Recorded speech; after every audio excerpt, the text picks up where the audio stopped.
Officer Helsley of the Clarksburg Police punched a guy repeatedly in the face. Well, it was 5-on-1, 5 cops with guns, and a guy they didn't even have to chase. And yet, once they got him down, suspect on the ground, well, you'd think they'd show a little bit of grace.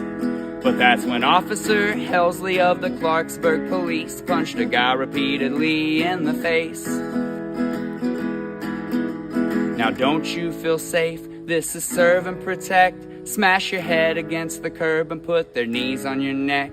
Land a punch here and there, try to cut off your air. How are we supposed to feel secure when they want to keep us so scared? It doesn't make me feel better. They beat a drugged out drunk. All this talk of dangerous illegals, but we're being policed by these punks. And there are good cops who think these actions are a disgrace, but standing by silently watching is just as criminal of a case. 'Cause cops like Officer Helsley of the Clarksburg Police love punching people repeatedly in the face.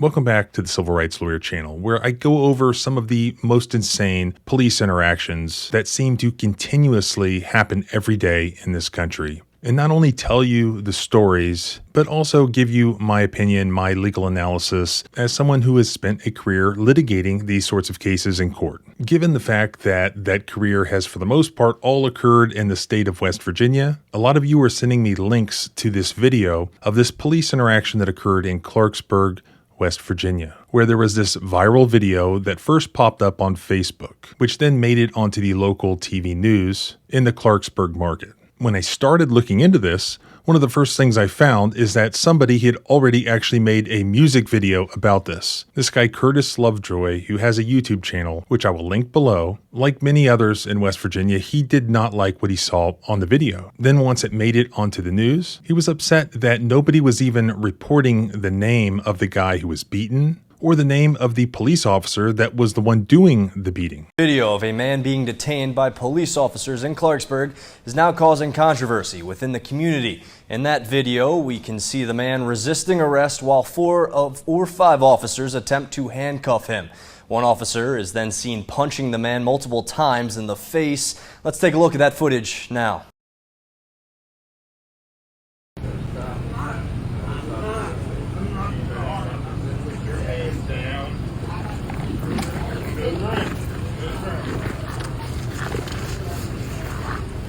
Give me your hand.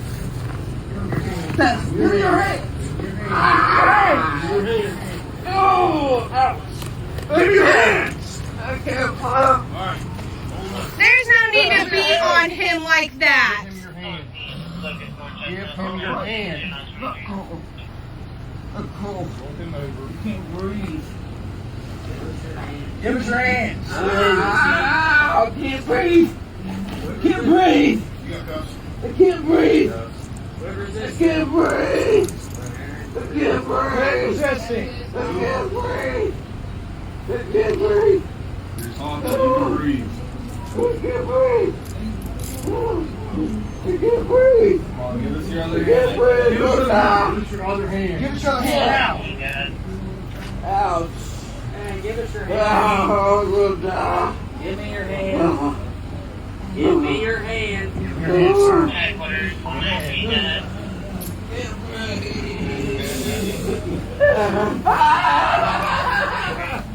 Stop, bro! Stop! I can't breathe! So rather than just rely on the media reports, I had my staff get a copy of the actual police report from this interaction, and I have it here for you. Again, this happened in Clarksburg, West Virginia, just recently, July 18th of this year. This individual is named Aaron Mayfield. He ended up being charged with 4 counts of obstruction, which is how I ended up getting the police report, because in West Virginia, the charging document is essentially also the only police report that usually exists. So it contains the narrative that is being alleged by the charging officer, containing the allegations which are the basis for the charge. The important thing is that these allegations are made under oath. So this is the narrative. On July 18th, 2025 at approximately 9:22 hours, I arrived at the intersection of Locust Avenue and Chestnut Street for a welfare check. Upon my arrival, the defendant was was laying on the sidewalk, acting irate and showing multiple signs of impairment. By the way, it's always going to be relevant in a case of excessive force allegations, the question of why was the officer called there in the first place. So here it's important to note right off the bat that there was no allegation that any crime had occurred. There was a call to the police requesting their assistance, but it wasn't because any crime was in progress. It was out of concern for this guy who appeared to be intoxicated or impaired on drugs, and it was out of concern for his safety. Not because he was committing crimes, not alleging that he was threatening anybody or being aggressive towards anyone or a danger to anybody but himself, but that was just it. A potential danger to himself. He potentially needed medical treatment. Let's continue. Myself and Sergeant Shingleton with the Harrison County Sheriff's Office attempted to put the defendant in the back of my cruiser so that he could sit until EMS arrived to check him out. We attempted to detain him for the safety of the surrounding citizens and officers due to his irate and erratic behavior. The defendant locked his arms together in front of him and refused to place his hands behind his back. The defendant was then assisted to the ground by multiple officers, where he continued to resist until he was eventually placed in handcuffs. During the entire interaction with the defendant, he continued to be combative, and even when he was placed in handcuffs, he did not want to get into the back of my cruiser. In order to get the defendant into my cruiser, I had to go around to the other side and pull him in due to him not complying when multiple officers told him to sit in the cruiser. So according to the police report itself, this guy, Aaron Mayfield, was not under arrest. He was being detained for his own safety due to what appeared to be him intoxicated or impaired on drugs. A witness told 5 News about the events that led to that video. She says the man was driving erratically, stopping in the middle of Chestnut Street. Bystanders called 911, stating that the man seemed under the influence of something. 911 operators then told them to take the man's keys. According to the witness, a Harrison County Sheriff's deputy arrived on scene first, handling the situation in a calm manner. The witness began filming when the 4 Clarksburg officers arrived on scene. According to the officers, when they tried to detain him, he resisted that and became combative. And that's where the video picks up. From what I've researched so far, this woman who filmed this video is the same individual that called the police in the first place out of concern for this guy. She grew further concerned when she started to see how the police were treating him. That's why she started filming. When the camera turns on, you tell me, does it show him being combative?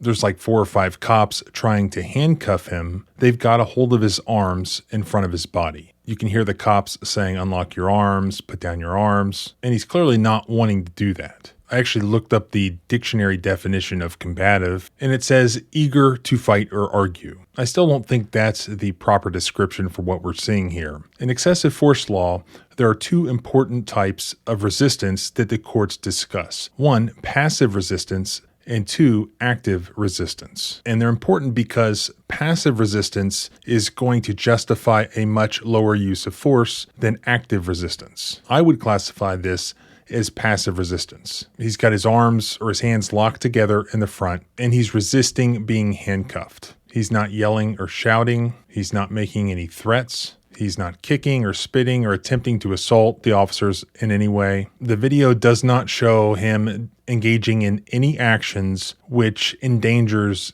any person. There are more than enough police officers present. As I already mentioned, the severity of the crime at issue is non-existent. It was a welfare check. So the officers were under no obligation to effectuate any seizure with this guy. There was no arrest warrant. There was no probable cause for a warrantless arrest. The only concern out there was his own welfare, which is not a great justification to beat the guy to a pulp, his own welfare. Give me your hand. Give me your hand. Oh, ouch.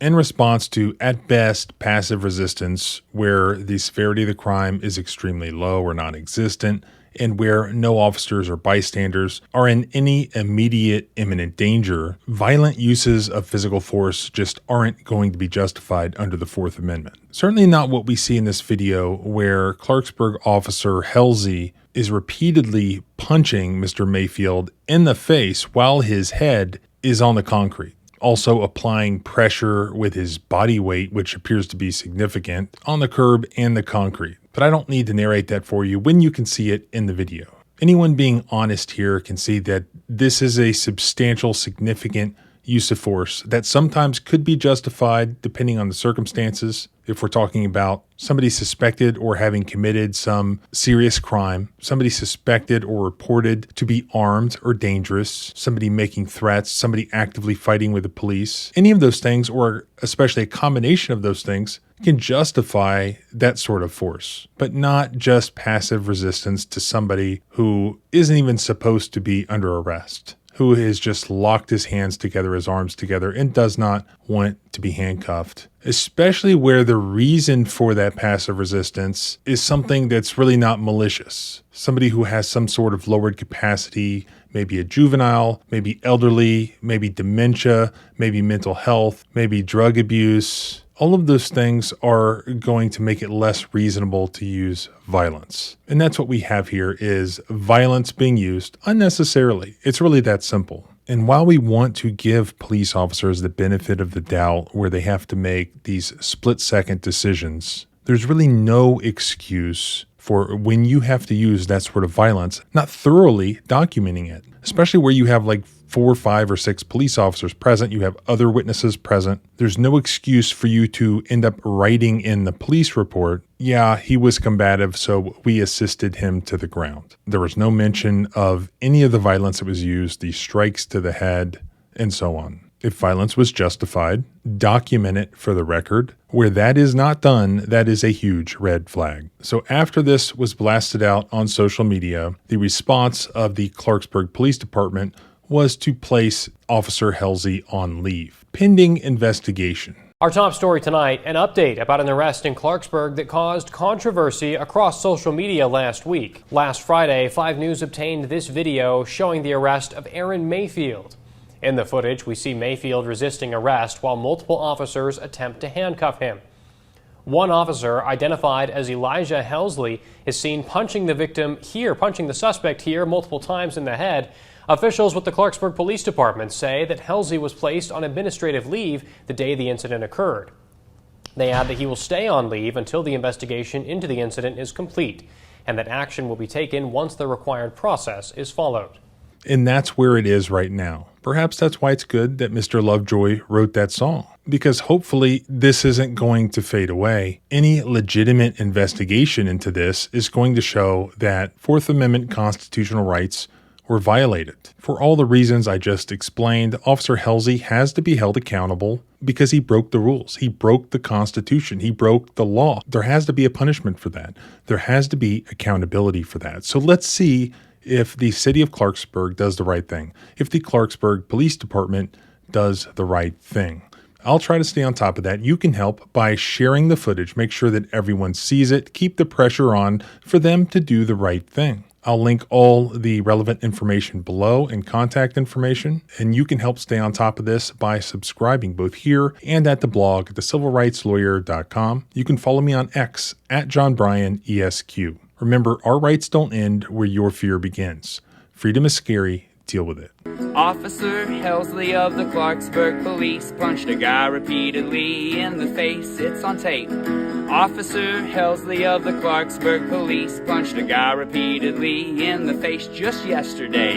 Officer Helsley of the Clarksburg Police punched a guy repeatedly in the face. Say his name. Officer Helsley of the Clarksburg Police punched a guy repeatedly in the face. One more time. Officer Helsley of the Clarksburg Police punched a guy repeatedly in the face.